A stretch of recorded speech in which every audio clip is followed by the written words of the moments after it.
जय जय रघुवीर समर्थ. शुका सारिखे पूर्ण वैराग्य जाचे, वसिष्ठा परिज्ञान योगेश्वराचे.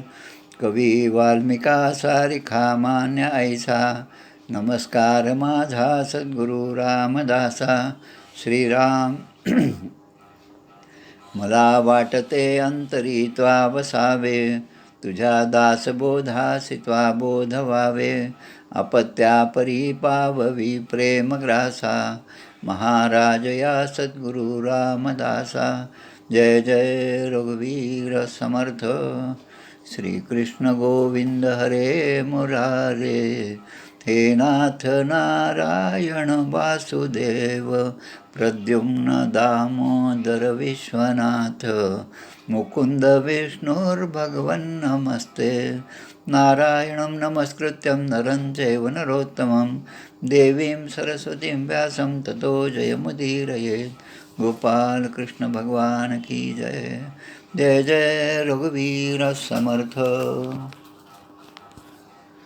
श्रीकृष्णाष्टकम यातील श्लोकांचा आपण अर्थ पाहत आहोत.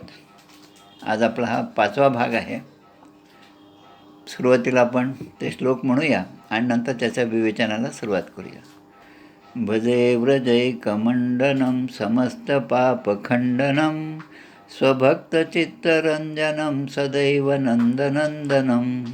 सुपिच्छगुच्छमस्तकं सुनादवेणुहस्तकं, अनङ्गरङ्गसागरं नमामि कृष्णनागरं. मनोजगर्वमोचनं विशाललोललोचनं, विधूतगोपशोचनं नमामि पद्मलोचनं. करारविन्दभूधरं स्मितावलोकसुन्दरं, महेन्द्रमानदारणं नमामि कृष्णवारणं. कदम्बसूनकुण्डलं सुचारुगण्डमण्डलं, मृजाङ्गनैकवल्लभं नमामि कृष्णदुर्लभं. यशोदया समोदया सगोपया सनन्दया, युतं सुखैकदायकं नमामि गोपनायकं. सदैव पादपङ्कजं मदीयमानसे निजं, दधानमुत्तमालकं नमामि नन्दबालकं. समस्तदोषशोषणं समस्तलोकपोषणं, समस्तगोपमानसं नमामि नन्दलालसं. भुवोभरावतारकं भवाब्धिकर्णधारकं, यशोमतीकिशोरकं नमामि चित्तचोरकं. दृगन्तकान्तभङ्गिनं सदा सदालसङ्गिनं, दिने दिने नवं नवं नमामि नमामि नन्दसम्भवं. गुणाकरं सुखाकरं कृपाकरं कृपापरं, सुरद्विषन्निकन्दनं नमामि गोपनन्दनं. नवीनगोपनागरं नवीनकेलिलम्पटं, नमामि मेघसुन्दरं तडित्प्रभालसत्पटं. समस्तगोपनन्दनं मृदम्बुजैकमोदनं, नमामि कुञ्जमध्यगं प्रसन्नभानुशोभनं. निकामकामदायकं दृगन्तचारुसायकं, रसालवेणुगायकं नमामि कुञ्जनायकं. विदग्धगोपिकामनो मनोज्ञतल्पशायिनं, नमामि कुञ्जकानने प्रवृद्धवह्निपायनं. किशोरकान्तिरञ्जितं दृगञ्जनं सुशोभितं, गजेन्द्रमोक्षकारिणं नमामि श्रीविहारिणं. यदा तदा यथा तथा तथैव कृष्णसत्कथा, मया सदैव गीयतां तथा कृपा विधीयताम्. प्रमाणिकाष्टकद्वयं जपत्यदित्य यः पुमान्, भवेत् स नन्दनन्दने भवे भवे सुभक्तिमान्. गोपाल कृष्ण भगवान की जय. आचार्य श्री शंकराचार्य यांनी रचलेलं हे कृष्णाष्टकम आहे. त्यामधले पहिल्या 2 श्लोकांचा आपण आत्तापर्यंत विचार केला. आज आपण 3ऱ्या श्लोकाकडे वळणार आहोत. कदंबसूनकुण्डलं सुचारुगण्डमण्डलं, व्रजाङ्गनैकवल्लभं नमामि कृष्णदुर्लभं. यशोदया समोदया सगोपया सनंदया युतम सुखैकदायकम नमामि गोपनायकम. हा तिसरा श्लोक आहे. आता या श्लोकाबद्दल सांगायचं म्हणजे सुरुवातच त्याची अशी आहे की कदंब सुवन कुंडलम. भगवान श्रीकृष्ण म्हणा किंवा आपले कोणतेही देवता म्हणा, या देवतांच्या पूजनामध्ये त्यांना आवडणाऱ्या गोष्टींचंसुद्धा पूजन आपण करत असतो. ज्याप्रमाणे भगवान श्रीकृष्णाचा अवतार झाला गोकुळाष्टमीच्या दिवशी, त्या दिवशी रात्री इतर नदी असतील, सरोवर असतील, झाडं आहेत, त्यावरचे फुलं आहेत, या सगळ्यांना जसा आनंद झाला तसाच आनंद अनेक जीवजंतूंना प्राण्यांनासुद्धा झाला. आणि याचं प्रतीक म्हणून गोकुळाष्टमीच्या दिवशी आपण जे घरी मातीचे गोकुळ करतो त्यामध्ये एक कावळासुद्धा असतो आणि एक गाढवसुद्धा असतो. म्हणजे त्या दिवशी आनंद झाला, तो सगळ्यांनाच आनंद झाला, कारण कृष्ण परमात्मा हे पूर्ण रूप आहे. कृष्ण परमात्मा हे संपूर्ण रूपाने आपल्यामध्ये अवतरित झालेले आहेत आणि म्हणून प्रत्येक गोष्टींनाच आनंद झालेला असल्यामुळे त्यांचं प्रतीक म्हणून हे प्रतीक आपण त्या पूजेमध्ये ठेवत असतो. आता कदंब जो वृक्ष आहे, त्या कदंब वृक्षाची जी फुलं आहेत त्या फुलाची कुंडलं भगवान श्रीकृष्णाने धारण केली आहेत. आता त्याचं कारण काय असेल की म्हणजे ज्याच्या कानामध्ये कदंब पुष्पांची कुंडले आहेत अशा श्रीकृष्णाला मी सदैव नमस्कार करतो, असा अर्थ आहे यामध्ये. आता या कदंबाच्या फुलाबद्दल थोडीशी माहिती आपण घेऊया. ही कदंबाची फुलं, कदंब वृक्ष जे आहेत ते वृंदावन मथुरा या भागामध्ये अनेक झाडं कदंब वृक्ष त्या ठिकाणी आहेत. या कदंब वृक्षाचं वैशिष्ट्य म्हणजे याच्यावर जी फुलं येतात, एरवी जी फुलं येतात ती म्हणजे एखादं म्हणजे झाडाचं स्टेम आहे, नंतर एक फांदी आहे, पुन्हा त्या फांदीवर पानं येतात आणि पानं झाल्यानंतर मग तिथे फुलं लागतात. पण या वृक्षाची फुलं जी आहेत ती त्या पानावरच ती फुलं तयार होतात. फुलं त्यालाच लागतात पानावर. हे विशेष आहे त्याचं. आणि जसं आपण म्हणतो की परमात्म्याने हे जग निर्माण केलं त्यावेळेस त्याच्या मनामध्ये ते स्फुरण झालं, एकोहाम ब्रह्मस्याम प्रजाये, म्हणजे मी एकटा आहे, आता मी अनेक व्हावं, असं जसं त्याच्या मनामध्ये आलं त्याचंच प्रतीक म्हणून हे कदंब वृक्षाच्या पानावरची फुलं आहेत. सुरुवातीला जेव्हा मेघगर्जना होती, पाऊस पडायला लागतो, तेव्हा ती मेघगर्जना झाल्यानंतर या झाडाच्या पानावर ही फुलं आणि नंतर फळं अशी दिसायला लागतात.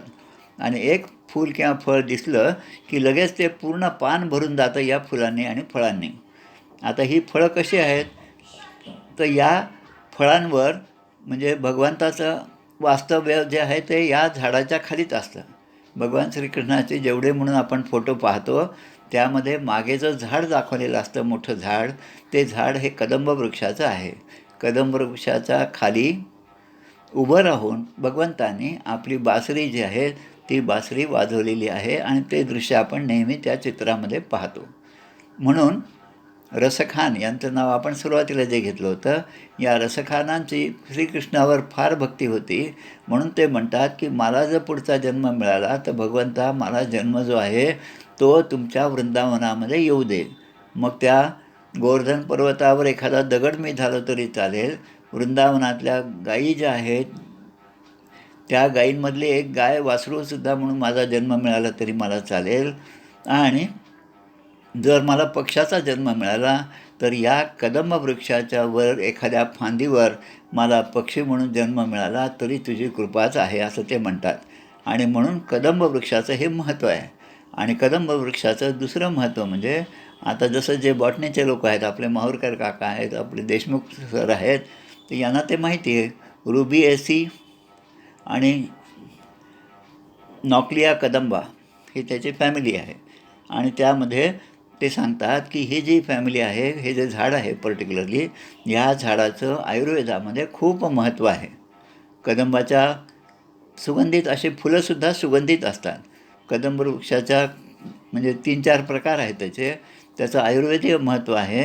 त्याचं जे काही व्हरायटीज असतील त्याला राजकदंब, धारा कदंब, धुली कदंब, भूमी कदंब अशा प्रकारच्या त्याच्या प्रजाती आहेत. नंतर महत्त्व येतं ते याला जी फुलं लागतात ती फुलं ती गोल आणि पिवळ्या रंगाची असतात आणि ती जरा आंबट आणि गोड असं त्याचं चव असते. आणि आपले आयुर्वेदाचे आपले रामदेव बाबा जे आहेत त्यांच्याबरोबर जे काम करतात ते आचार्य बालकृष्ण हे आपल्याला टी व्हीवर जवळपास रोजच सकाळी अनेक औषधी वृक्षांची ओळख करून देतात. त्यामध्ये एक व्हिडिओ त्यांचा पाहिला, त्यामध्ये ते सांगतात की हा जो कदंब वृक्ष आहे त्या वृक्षाचं महत्त्व ते सांगतात. एखाद्या विषावर विषाचं उतारा म्हणून जहर शामक वृक्ष असं म्हणून हे कदंबाचं झाड आहे. या कदंबामुळे साप चावल्यानंतर जो दाह होतो तो सुद्धा कमी होतो. त्याचप्रमाणे माणसाच्या कातडीवर येणारी सूज आहे किंवा जुनी जखम असेल तर ती भरून काढण्यासाठी सुद्धा या कदंब वृक्षाचा उपयोग होतो.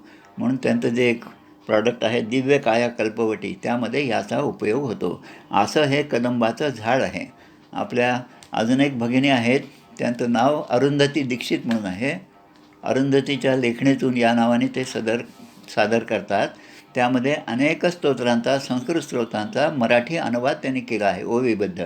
त्यामध्ये या कृष्णाष्टकमचा अनुवाद करताना त्या म्हणतात, म्हणजे तिसऱ्या श्लोकाबद्दल त्या म्हणतात, कदंब पुष्प कुंडले डुलेची कानी सुंदरा, तुझ्याच गाली गोबऱ्या सुस्पर्शती पुन्हा पुन्हा, वृजात गोपिकास पंचप्राण तूच हा एक हा, असे अतीव दुर्लभा तुझीच प्रीती मोहना, यशोमती सवेची नंदतातही सवे तुझ्या, सवंगडी तुझ्या सवे इथे सुखास पूर्णता, तुझेच रूप हे असे मनास देव प्रसन्नता, प्रणाम करी तुला सदैव गोपनायका. म्हणजे याचं हे मराठीमध्ये त्याने भाषांतर केले आहे. म्हणून कदंब सून कुंडलम म्हणजे या कदंबाच्या वृक्षाची फुलं त्यांनी आपल्या कानामध्ये धारण केलेली आहेत कुंडले म्हणून. आता पुढचा शब्द आहे सुचारू गंडमंडलम. आता गंडमंडलम याचा अर्थ आपल्या चेहऱ्यावरचे कपोल गाल जे आहेत त्या गालाची शोभा जी आहे ती या ठिकाणी दिसते की सुचारू गंड, सुंदर असे गाल जे आहेत, कपोल जे आहेत ते भगवान श्रीकृष्णाचे आहेत. वृजांगनैक वल्लभम म्हणजे याचा अर्थ वृजबालांना, या गोपींना जो एकमात्र प्राणाधार आहे तो भगवान श्रीकृष्ण. आणि यशोदया, समोदया, सगोपया, सनंदया.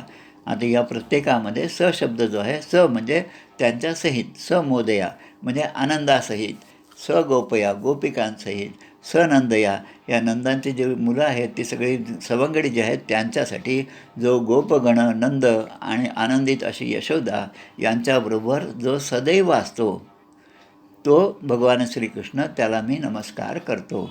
युतम सुखैकदायकम म्हणजे जो एकमात्र आनंद देणारा आहे. आता याबद्दलचा थोडासा आपण विचार करूया. एक श्रीमद भागवतामध्ये दशमस्कंदामध्ये 23व्या अध्यायामध्ये एक प्रकरण आहे, एक लीला आहे, यज्ञपत्न्यांवर भगवंताची कृपा. त्यामध्ये एक श्लोक येतो, तम ब्रह्मपरमं साक्षात भगवंतम अधोक्षजम मनुष्यदृष्ट्या दुःप्रज्ञा मर्त्यात्मानो न मेनिरे. म्हणजे धर्म जाणणारे ब्राह्मण यज्ञ करण्याच्या कर्मामध्ये इतके गढून गेले होते की भगवान श्रीकृष्णाला भूक लागली आहे असा जेव्हा निरोप आला सवंगड्यांबरोबर, तेव्हा त्याकडे त्यांचं लक्ष नव्हतं. अरे आमचं अजून पूजन झालं नाही, इथे पूजा झाल्याशिवाय तुला आम्ही प्रसाद कसा देऊ, असं म्हणून त्यांनी त्या मुलांना पळवून लावलं. पण त्यांच्या पत्नी ज्या होत्या, त्या ब्राह्मण स्त्रिया होत्या, त्यांच्या ठिकाणी खऱ्या अर्थाने भगवंताचं प्रेम होतं. आणि ते प्रेम असल्यामुळे श्रीकृष्णाच्या भगवंताच्या रूपाला त्या ओळखत होत्या. आणि म्हणून कृष्णाला, बलरामाला आणि या सगळ्या गोपांना भूक लागली हे पाहिल्याबरोबर त्यांनी जशा असतील तशा, ते अन्न जसं असेल तसं मोठमोठ्या भांड्यात घेतलं आणि ज्या ठिकाणी भगवंत आणि सवंगडी बसलेले आहेत त्या ठिकाणी नेऊन ते अन्न त्यांनी दिलं.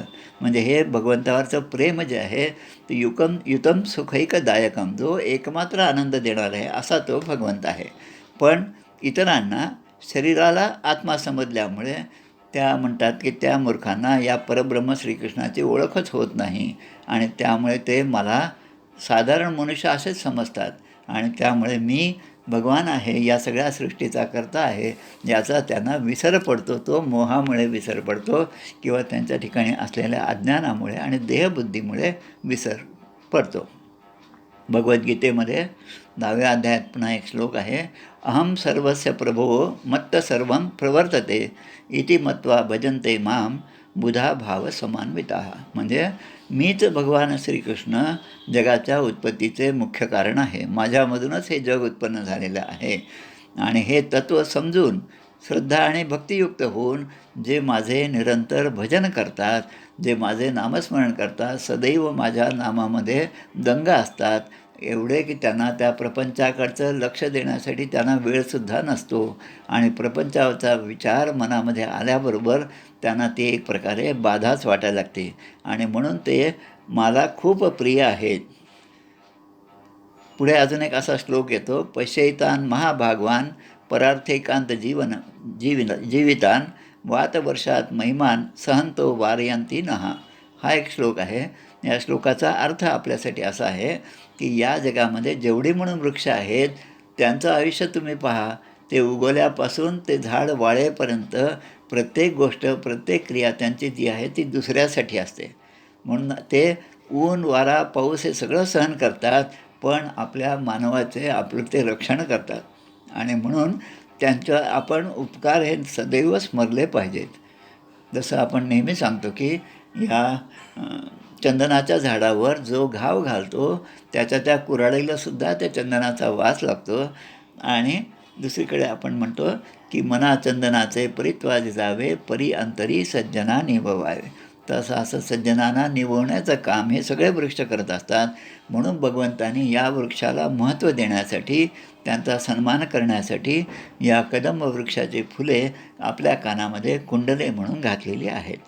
सुचारुगंडमंडलम, नंतर व्रजांगनैकवल्लभम. आता व्रजबालांना जो एकमात्र प्राणाधार आहे याचा अर्थ आपण थोडा समजावून घ्या. आता आधार म्हणजे आपल्याला केव्हा कशाचा आधार असतो पहा. चालता येत नाही तेव्हा काठीचा आधार आहे. लहान मुलं असतात त्यांना आईवडिलांचा आधार असतो. ते आईवडिलांचा हात धरून चालायला लागतात, तो त्यांना आधार वाटतो. आणि ते चालत असताना त्यातील धोके जे आहेत ते त्यांच्या लक्षात येत नाही, पण आपण ज्याचा हात धरला आहे तो आपल्याला या सगळ्यातून पार घेऊन जाईल हा दृढ विश्वास त्या मुलांच्या ठिकाणी असतो. आता जेव्हा आपण मोठे होतो, समाजामध्ये वागतो, तेव्हा प्रत्येकाला या समाजाचासुद्धा आपल्याला आधार आहे असं आपण समजतो. पण तो आधारसुद्धा काही क्षणिक असतो. काही ठिकाणी तो आधार मिळतो, काही ठिकाणी मिळतसुद्धा नाही. आता या कोरोनाच्या काळामध्ये आपली तब्येत बिघडल्यानंतर आपल्याला आधार असतो, तो डॉक्टरांचा आधार आहे. तर डॉक्टरांचा आधार वाटणं आणि त्यांच्याकडे जाणं, त्यांचं औषध घेणं हे सगळं क्रमप्राप्त आहे. पण आपलं देहदुःख जरी कमी झालं तरी खरा आधार जो आहे तो भगवंताचाच आधार. तया सोडून आम्ही जन कोणाप्रती मागावे, म्हणून आम्ही रामदास श्रीरामचरणी आमचा विश्वास, कोसळून पडो हे आकाश आणि काची आस न पाहू. असा दृढ विश्वास असेल तर जसा गोपी, गोप, सवंगडी, मित्र, ब्रजवासी यांचा एकमात्र आधार असणारा हा भगवान श्रीकृष्ण होता.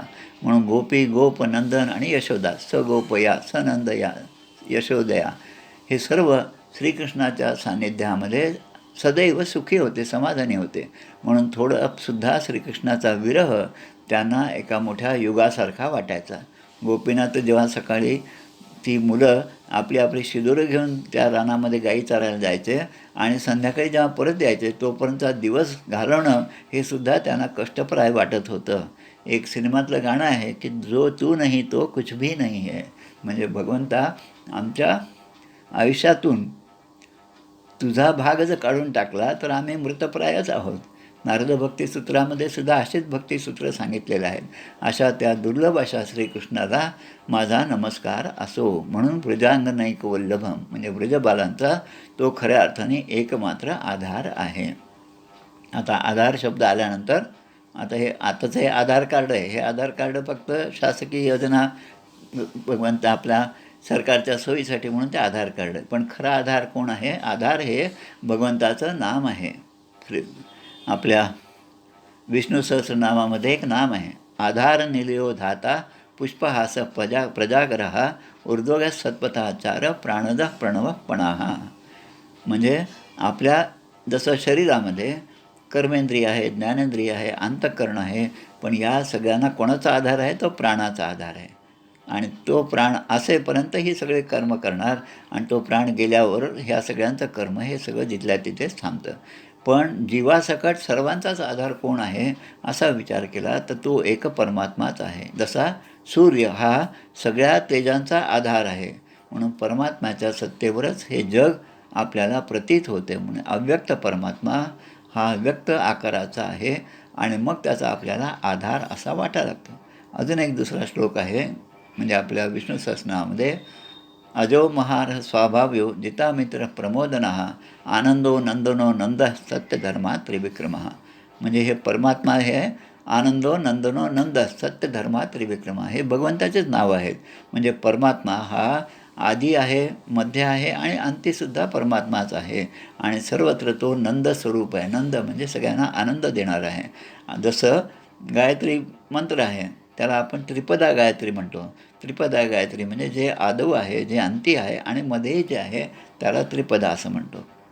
उदाहरण म्हणजे घटाचं उदाहरण देता येईल. जो आधी मृत्तिका आहे आणि अंती पुन्हा मृत्तिकाच आहे, मध्ये घटाच्या आकाराने जो दिसतो, तसं हे तत्त्व जे आहे ते भगवंतापासूनच आहे, भगवंतच ते आहे. त्याप्रमाणे हा भगवंत म्हणजे नंदनंदन म्हणजे आपल्याला आनंद देणारा असा भगवंत आहे, असा या श्लोकांचा अर्थ आहे. आता पुढे आपण पुढच्या श्लोकाकडे वळूया.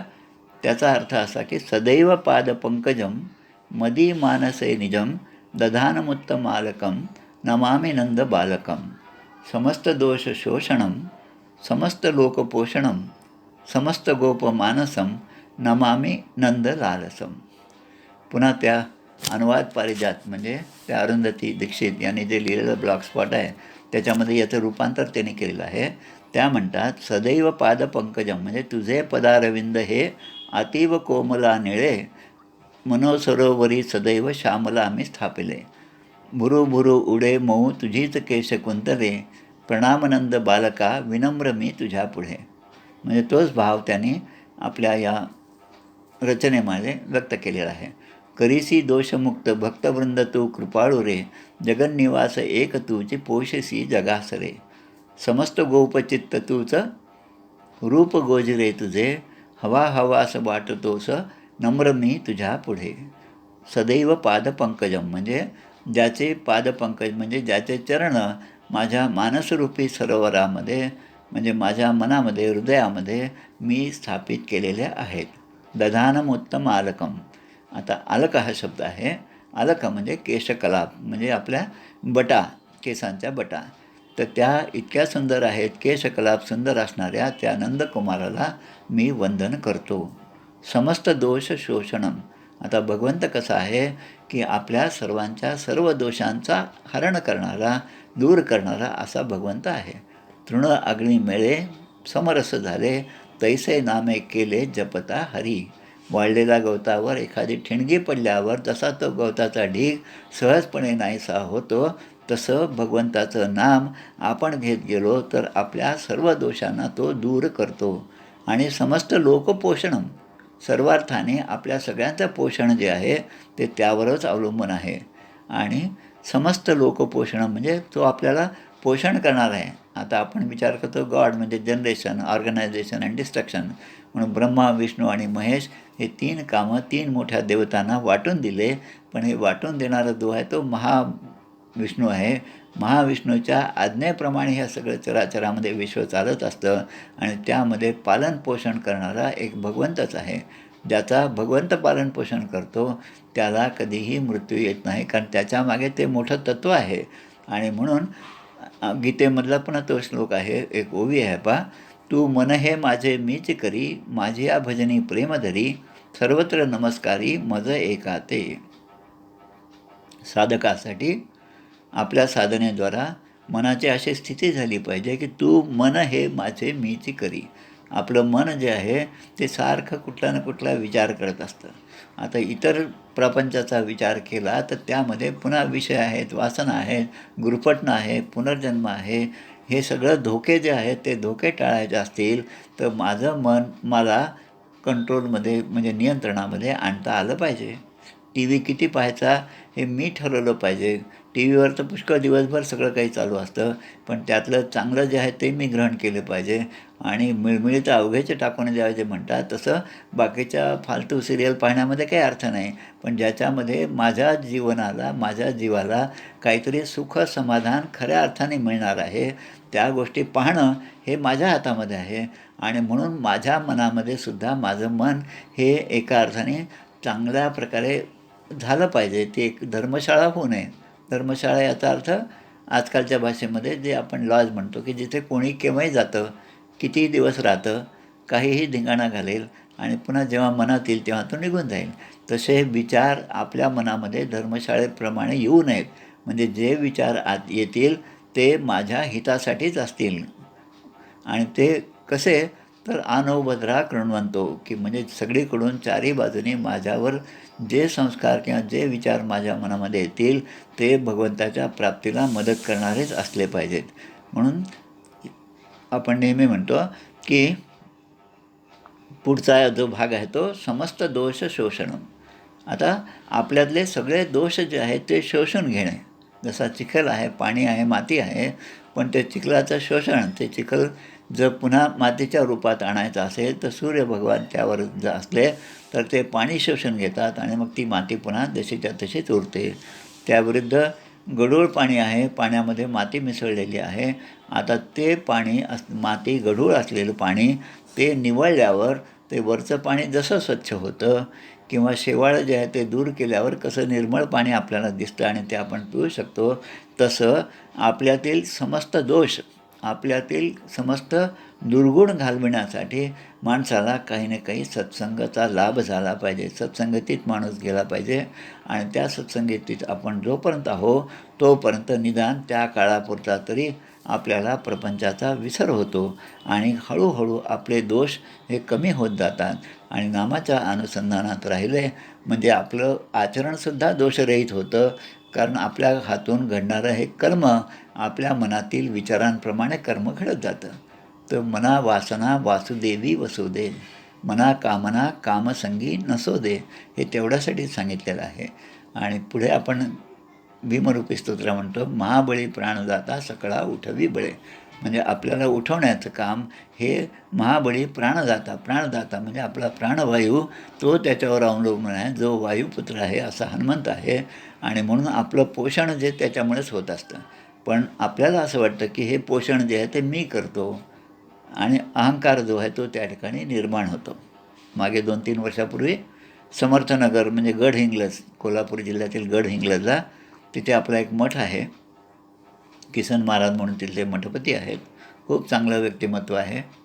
गेल्या कित्येक वर्षापासनं एक छोट्या फुलपात्रभर दूध एवढंच त्यांचा आहार आहे, सकाळ आणि संध्याकाळ. त्याशिवाय त्यांनी कुठलंही जेवण घेतलेलं नाही आजपर्यंत. आणि तरी पण शरीर इतकं चांगलं आहे की ते आपल्यापेक्षा जास्त वेगाने सगळीकडे फिरू शकतात, कामं करू शकतात. त्यांचा नामस्मरणाचा म्हणजे परिपाठ इतका चांगला आहे की त्यांच्या शिष्यमंडळींनी जवळपास 15 दिवसामध्ये त्यांचे शिष्यमंडळी त्या भागात जसे आहेत तसे मुंबईमध्ये सुद्धा आहेत आणि त्यांच्याकडून सुद्धा जवळपास 8 ते 10 लाखाचा जप आपल्या त्रयोदश अक्षरी मंत्राचा आजही होत आहे. एवढं त्यांचं वैभव आहे. त्या ठिकाणी सामानगड हे विशेष सांगण्याचं एक कारण असं की या ठिकाणी छत्रपती शिवाजी महाराजांच्या चरित्रातली एक गोष्ट त्या ठिकाणी घडलेली आहे. आपल्याला ती माहिती आहे की समर्थाने त्या ठिकाणी एक दगड फोडून, आपल्या कुबडीच्या साहाय्याने दगड फोडून त्यामध्ये असलेलं छोटंसं बेडूक आणि छोटंसं त्यामध्ये असणारं पाणी, त्या पाण्यावर ते दगड, त्या दगडातल्या पाण्यावर ते बेडूक कसं जिवंत आहे हे फक्त छत्रपती शिवाजी महाराजांना दाखवलं. याचं कारण काय, तर आम्ही काय कोणाचे खातो रे, तो राम आम्हाला देतो रे. सगळ्यांचा पालन करता, पोषण करता कोण असेल तर तो एक भगवंतच आहे. तसं महाबळी प्राणदाता सकळा उठवी बळे. रात्री झोप झाल्यावर आपल्याला जेव्हा जाग येते सकाळी, तेव्हा आपल्याला झोपेमध्ये सांभाळणारा, मला जाग येऊन मला उठवणारा आणि शेवटी दिवस संपल्यानंतर मला झोपवणारा तो वायूच आहे, तो प्राणवायूच आहे. आणि म्हणून महाबळी प्राणदाता सकळा उठवी बळे. म्हणून भगवंताचं स्मरण हे अखंड आपल्याकडून होत गेलं पाहिजे. आणि त्यासाठी एक पुन्हा सिनेमातलं छोटंसं गाणं आहे, जितनी चाबी भरी रामने उतना चले खिलोना. हे जसं आहे तसं जेवढी किल्ली दिली असेल तेवढं आपलं हृदय जे आहे ते धडधड धडधड करत असतं, श्वास. आणि ती जेवढं त्यामध्ये भरलेलं आहे ते संपेपर्यंत आपण राहतो आणि ते संपलं की मग ते आपण गेलंच गमावतो. आणि समस्त गोप मानसम हा एक शब्द याच्यामध्ये आहे. समस्त गोप मानसम म्हणजे प्रत्येक वृजगोपांच्या अंतःकरणामध्ये भगवंतच आहे, असा त्या नंदाच्या लाडक्या श्रीकृष्णाला मी नमस्कार करतो. आता अंतःकरणामध्ये भगवंतच आहे हे कसं होऊ शकतं? की अंतःकरणामध्ये, माझ्या अंतःकरणामध्ये अनेक गोष्टी असतात, माझ्या मनामध्ये अनेक विचार असतात. ते विचार प्रापंचिक असतात, ते विचार माझ्या स्वार्थाचे असतात, ते विचार माझ्या स्वार्थाच्या पूर्तीकडे नेणारे असतात. पण हा धोका आहे हे माझ्या लक्षात आलं पाहिजे. आणि जेव्हा हे लक्षात येईल तेव्हा की फक्त भगवंताचं नाम म्हणजे रमे रामे मनोरमे हे जे म्हटलेलं आहे भगवंताने, विष्णूने शंकरांनी म्हटलेलं आहे की आपल्या पार्वती मातेला सांगतात की रामनाम कसं आहे, रमे रामे मनोरमे, त्या एका रामाच्या नामामध्ये मी सदैव म्हणजे आनंदात आणि सुखात आणि समाधानात असतो. आणि ते राम सोपे रे रामकृष्ण गोविंद वाचेसी सद्गद जपा आधी. आणि म्हणून आपल्या अंतःकरणात भगवंताचं वास्तव्य असावं यासाठी आपलं अंतःकरण आधी शुद्ध झालं पाहिजे. आणि ते अंतःकरण शुद्ध होण्यासाठी सगळ्या साधना आहेत. सगळ्या साधनांचा परिपाक हा एवढ्यासाठीच की मनामध्ये इतर ज्या वासना आहेत त्या हळूहळू क्षीण झाल्या पाहिजे आणि भगवंताचा एकच विचार माझ्या मनामध्ये अखंड राहिला पाहिजे. आणि असं जेव्हा जेव्हा माझ्याकडून घडेल तेव्हा मला सन्मार्ग जो आहे तो मला लाभेल, तेव्हा सद्गुरूंची कृपा माझ्यावर होईल. आणि ही सद्गुरूंची कृपा झाल्यावर माझ्या मनामध्ये तोच भाव राहील जो एखाद्या साधू संतांच्या ठिकाणी असेल.